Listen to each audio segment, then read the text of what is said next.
This video has been proudly produced by the British Australian community.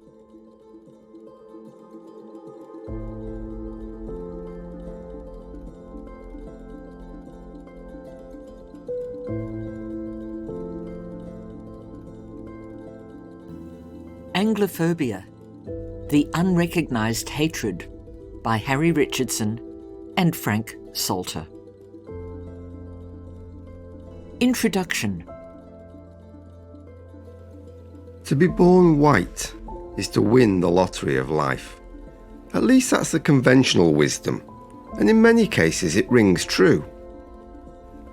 White nations, and particularly Anglosphere nations like Australia, are the destination of choice for most of the world's would-be migrants. Their standard of living is the envy of most of the rest of the world. Added to that, they have advanced justice systems, the rule of law, free speech, low levels of corruption, and a welfare system which pays people simply for existing. Being white in a white nation is a double privilege, we are told. These countries were built by and for people like you. And yet, there are things, often small things, which are easy to ignore.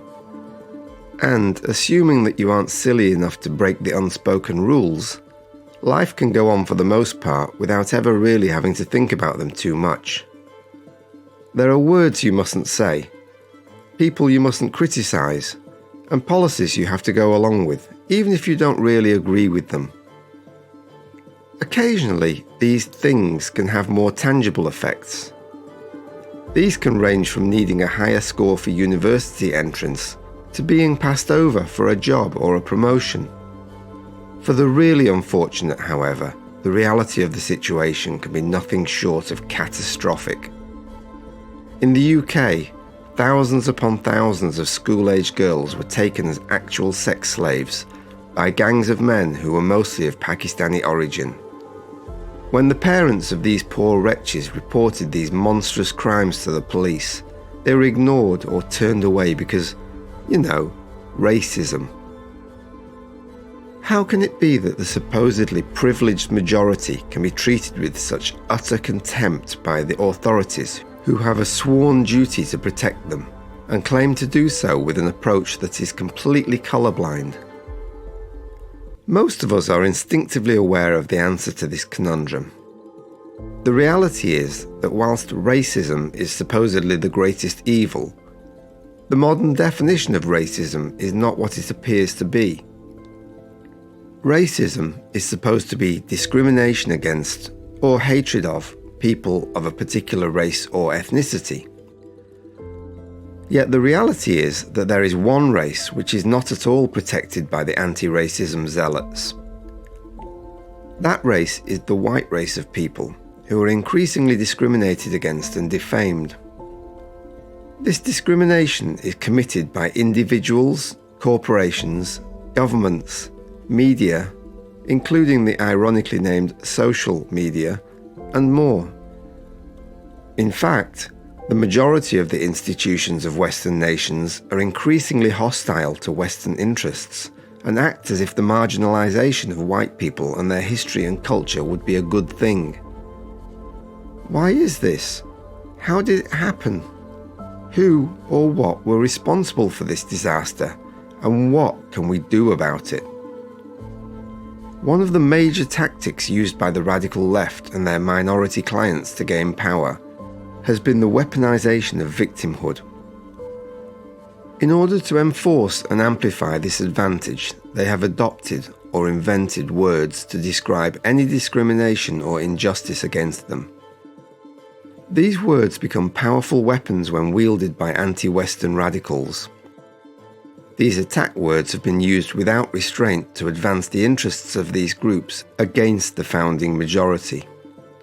White, and particularly Anglo culture, strongly discourages victimhood. Instead, it encourages self-determination and stoicism, encapsulated in the historic British concept of the stiff upper lip. Unfortunately, in the face of organised and well-funded minority victimhood strategies, Anglo-Stoicism has been a losing response. Whites need to recognise and identify injustices against them and against their group interests. They need to push back hard against these attacks. In order to do so, they need a word that encapsulates attacks upon them that are, or at least should be, unacceptable to most reasonable people. The word should not be clunky. It should roll off the tongue with ease. It also does not need to be strictly accurate. The term Semite is not exclusive to Jews, yet we all understand that anti-Semitism refers to hostility to Jews. After casting around and trying various combinations, we arrived, largely by process of elimination, at the term Anglophobia. We understand that the term Anglo may not resonate with many whites who are affected by this phenomenon. In North America, many may find it jarring due to having non-English ancestors, or due to the historic schism with Great Britain.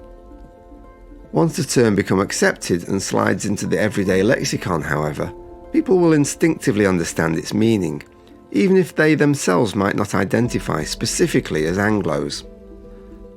Once these minor obstacles have receded, the ease of pronunciation makes this the clear favourite.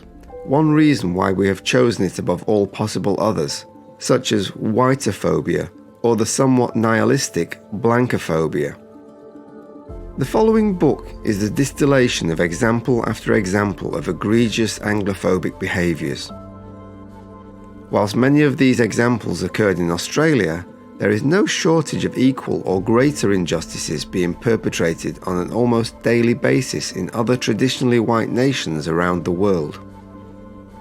This is far from a complete study, but we hope it will inspire an awakening and further research and examination by those who come after us.